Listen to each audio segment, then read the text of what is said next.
Good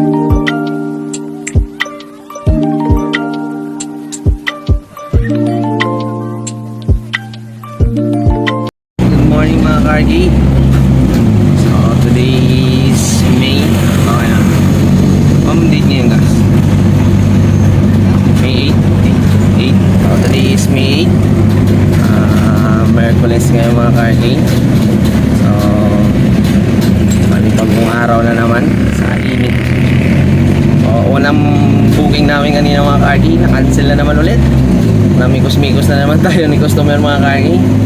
So after 5 days and 6 years ng mikos-mikos natin, nakakuha na naman tayo ulit ng booking mga Cargi. So papunta naman to ng San Jose del Monte, Bulacan. So galing to sa Tansa mga Cargi.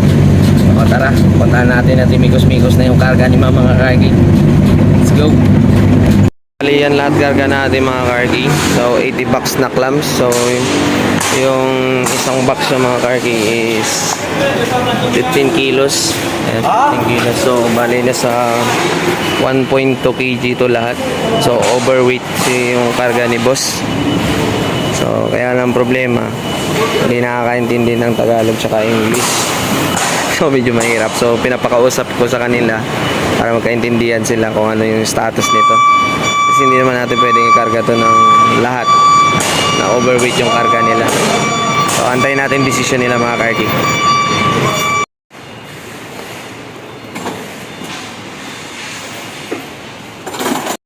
Alright mga Cargi, so after ng ilang araw at ilang minuto na negosasyon dun sa over na karga nila boss, kasi nasa 1.2 kilos yung karga nila. Napagkasunduan na rin namin na mag-add sila mga Cargi, pero kanina ayaw talaga mag-add. Papunta na kami ngayon sa may drop off sa Bulacan mga Cargi. Tara, drop na natin itong mabigat na karga nila. Mahirap talaga pag inchik-inchik ba, inchik-inchik yung istorya natin, ay mahirap iintindihon. Mahirap intindihon yung mga inchik-inchik. Nag-spooking dollar na naman tayo para magkaintindihon kami.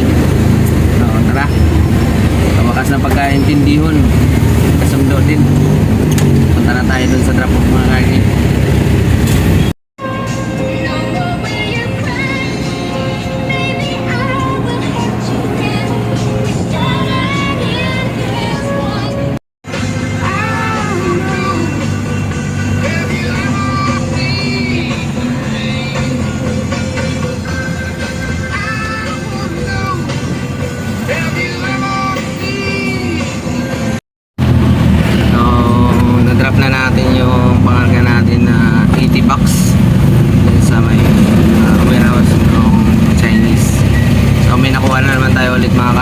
Galing dito sa San Jose del Monte, Bulacan, papunta Tansa, Cavite ulit mga Cargi. So babalik na naman tayo ulit ng Cavite mga Cargi.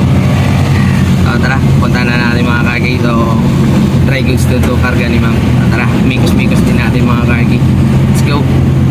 Dito tayo sa truck karga grocery.